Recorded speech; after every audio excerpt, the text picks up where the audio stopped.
What's going on, everybody? Dan here with another episode of Moonshine Talking. Hope everyone's having a good evening. Heading into the weekend. Hope you all have a good weekend, had a good week, all that sort of good stuff. This is my weekend, so this is what I'm doing with it for now. Went to the gym earlier, grabbed something to eat, all the normal dumb stuff that we all do. But anyhow, I want to do a unboxing of sorts, not necessarily an unboxing because I'm not unboxing anything, but I wanted to show something I got from a band named Hippie Death Cult. I bought a bunch of their stuff off of Bandcamp, so I wanted to show it to everybody and discuss the band a little bit. They put out a new album last year called Helichrisium. It was on it's on Heavy Psych Sounds. Came out in October of last year. Originally, they're from Portland, Oregon. They started in 2017 as a four-piece. In 2021, they ended up becoming they became a trio, not more of, they became a trio. And what was different about that is originally the band started as Eddie Bernabik. I'm probably butchering his last name, forgive me. Uh, he's on guitars, he's the band leader, the founder, all that sort of good stuff. Laura Phillips, who was the bass player, I think she did backing vocals. Ben Jackson, he played keys and did vocals, and then what's his name? Ryan Moore was their drummer. And then somewhere after their second album, which is called Circle of Days, they were four-piece. They switched to a three-piece, and then on top of that, Laura took over as the lead vocals. And I originally saw them in 2022 in Orlando. They were playing with a band called Sasquatch, who's another stoner rock band that I like more one of the more modern stoner rock jammy bands that I like listening to. So they were playing with them. I had never heard them. I went in blind seeing them, and they were great. They had a very good sound, good presence. The songs were really good. Uh, didn't buy any of their stuff then because I really wasn't too familiar with them, but I enjoyed them. Started listening to it a little bit more, and then as it turned out, I was at work late last year. Had to stay late, had to stay overnight for something, and was just thumbing through on my phone and on the trying to find some music to listen to, and I just happened to come across a channel that I subscribed to, and I saw that they had a new album out. So I was like, oh shit, this is awesome. So I just sat there, I threw the headphones on, listened to it, and enjoyed it a lot. It was to me, at least to my ears, it was so good that it was in my rankings, it was the sixth best album of the year. The only reason I'd say it probably wasn't higher was because there was such stiff competition last year. I mean, you had Cannibal putting stuff out, Cryptopsy, which was my number one. Spirit Adrift was a favorite of mine. Green Lung, another stoner rock doomy band that I listened to. Incantation. There's just a ton of stuff that came out last year, so it's kind of stiff competition trying to crack into at least my personal top five. But six, that was good. That's how highly I thought of it. Uh, but anyhow, like I say, so that's kind of a brief introduction of the band, and I'll just show you what I got from them. So like I say, I picked up all CDs. I don't own a lot of vinyl right now. Uh, if I did, I'd probably blow out my budget. But anyhow, this is Helichrysum. Helichrisium. I'm probably butchering that as well.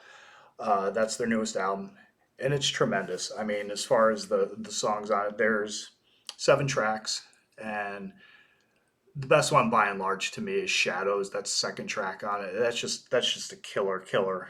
I mean, Laura's vocals on it, they're haunting, yet they're soulful.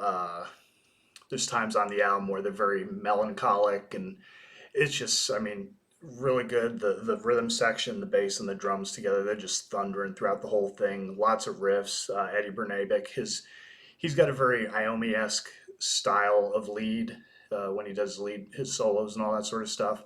So it all comes together real nicely. But Shadows is a really good one. The first song, Arise, that's a killer opener. Um, the third Better Days, and the fourth one, Red Giant, those are kind of weird ones because they almost kind of sound very westerny. If they've really, really kind of like the rhythms are real gallopy, if that makes any sense. And but they're good. Honestly, I know Better Days was a single for them. That was probably to me that was one of my least favorite songs on the album. But the solo in it, the lead that Eddie does, that was top notch. So that kind of won it over for me as far as it not being like a you know total stinker. No offense, but anyhow. Uh, then the rest of the album's really good. I'm not going to try to Nefilabata. I'm probably butchering that, but that was kind of unique because it had an organ throughout it, which kind of just, I don't know, for whatever reason, it just reminded me of a Herschel Gordon Lewis film, like friggin' Montag the Magnificent should have been butchering some woman after hypnotizing her. I don't know, just that just kind of, that's just what it made me think of.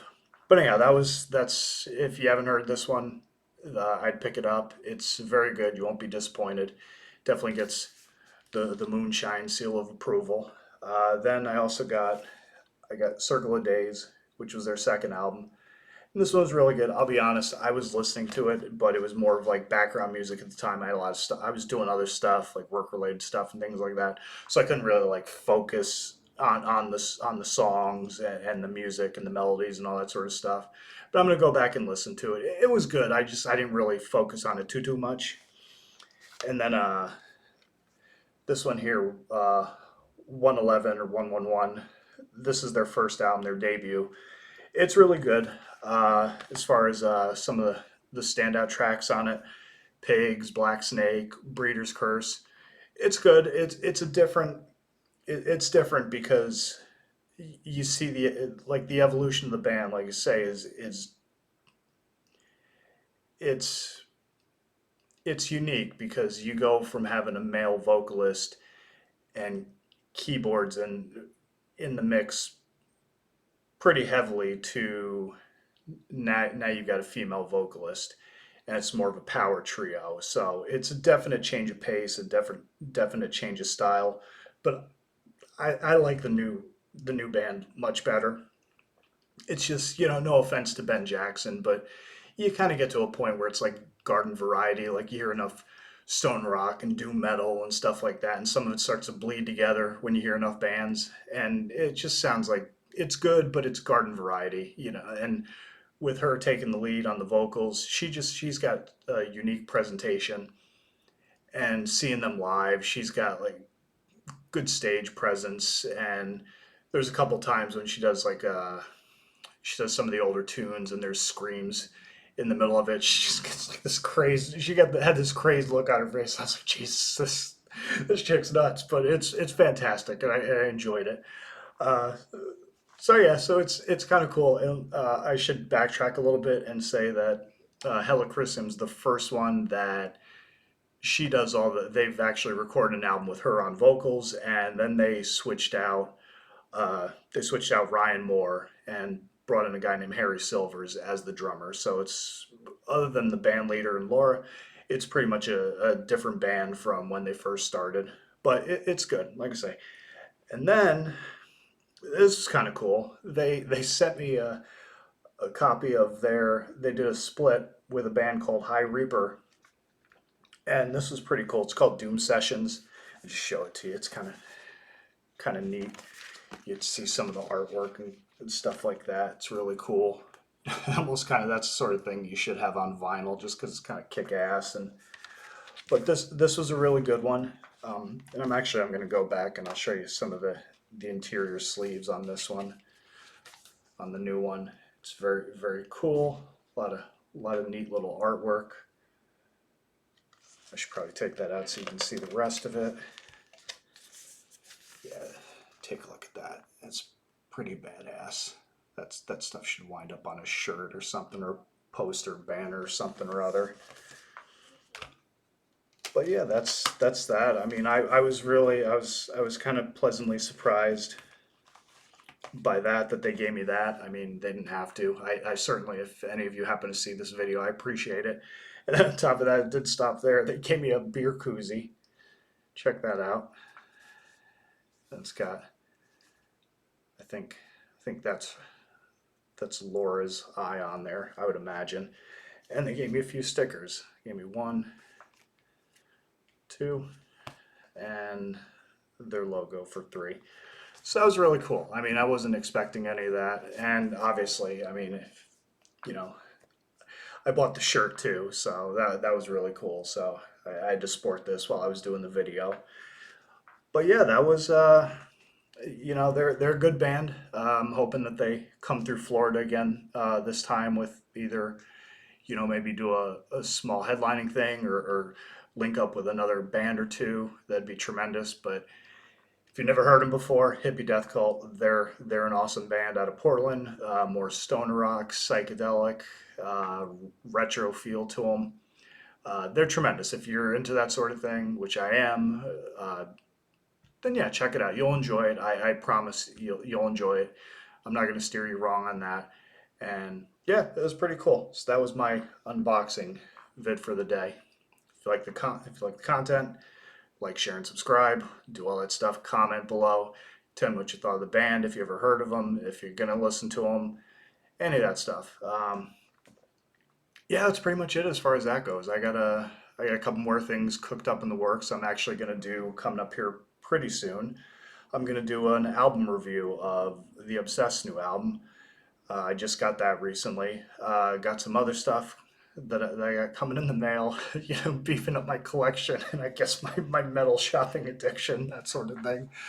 But I have that. I had a concept that I was going to do as far as another wrestling thing, even though honestly, based on the views, people don't really seem to give a crap about my wrestling videos, but I'm still going to do them because they're fun. And I was I had the idea of doing something where I take some more modern wrestlers and I remake them. Guys who, basically the creative team failed on them. Guys who I thought had a lot more potential than they realized, and they weren't really utilized, and the way they were was kind of dumb.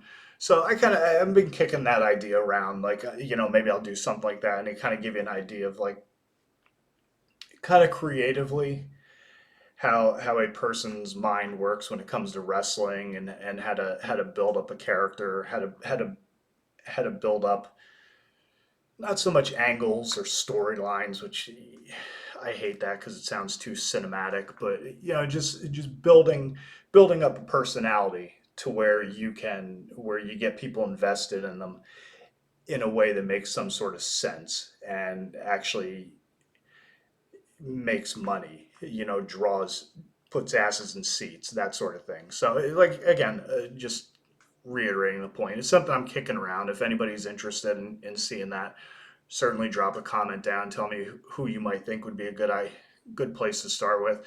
My first idea was I was thinking of Claudio Castagnoli, Cesaro when he was in WWE. I kind of feel like they dropped the ball with him when he was red hot. And then there's a couple other guys I was thinking. There's a team called War Machine who they switched their name to the Viking Raiders. They could have done something different with them.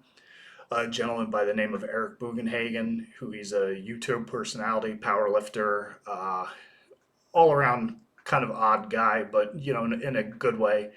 I thought they called him Rick Boogs when he was there, and I thought they kind of dropped the ball with him the way they did stuff with him. So I kind of had some ideas about just shit to do. But anyhow, that's that. I'm just babbling at this point. So anyhow, thanks for watching. I'll talk to you soon. Stay sick, stay heavy, stay brutal. Always tuck your chin, and don't forget to breathe. And I'll talk to you soon. Later.